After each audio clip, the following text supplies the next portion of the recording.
So as you probably already know, Microsoft is going to be coming out with a new Xbox sometime this fall slash winter. It's going to be called AKA Project Scorpio, but I don't think it's going to be called Project Scorpio. That's probably the code name for the system.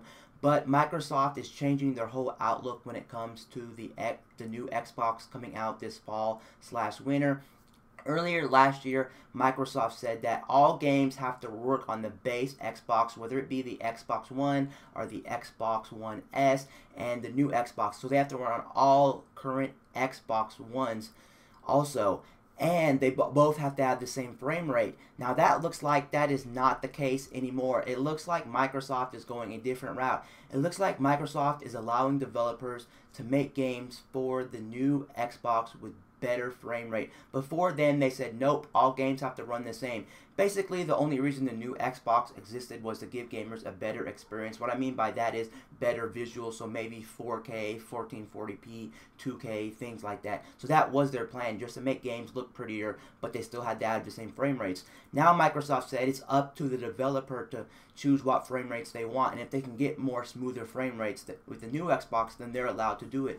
Now, I can see this being okay in single-player games because single-player games don't affect each individual person's experience. And if they want a better experience, then they can buy a better box with better performance in it. But I can see this being a problem with multiplayer games. For instance, Destiny 2. If you're playing Destiny 2 and someone has the new Xbox and the frame rates are better, but then someone's playing on an Xbox One or an Xbox One S who doesn't get better frame rates, maybe they're 30 frames per second and you're 60 frames per second, then I can see the person with the new Xbox having an advantage over the people who did not buy the new Xbox.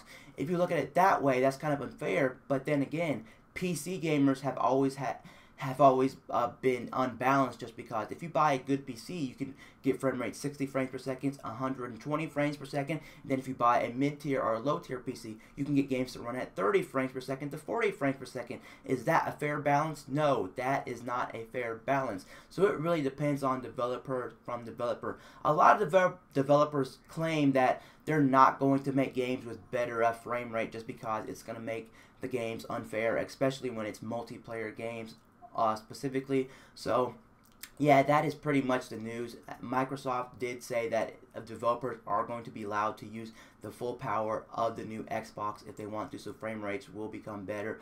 Hopefully this thing will all work out in the future, and hopefully developers will make the game the best. But I mean, if they have to make games with more performance on the new one and frame rates better, then I guess they're gonna go ahead and do it. I can see them doing it as well, just because Microsoft would want them to actually do it, just so they can get more sales of it. Because if someone's like, well, the game plays in 4K, but the frame rate's still the same, well then why should I even buy the new system? 4K might not even be too much of an upgrade compared to 1080p. But if I could say 4K 60, yeah, that's a big upgrade. I definitely want to buy the new Xbox. Microsoft might be pushing developers to really get that 4K 60. But then again, if you're a person that really wants the best experience at all, you wouldn't even be buying a console. You would be buying a gaming PC, and you would be buying the best graphics card on the market and really pimping up, really maximizing your PC, or really putting the best in your PC if you really wanted the best out of your PC anyway guys,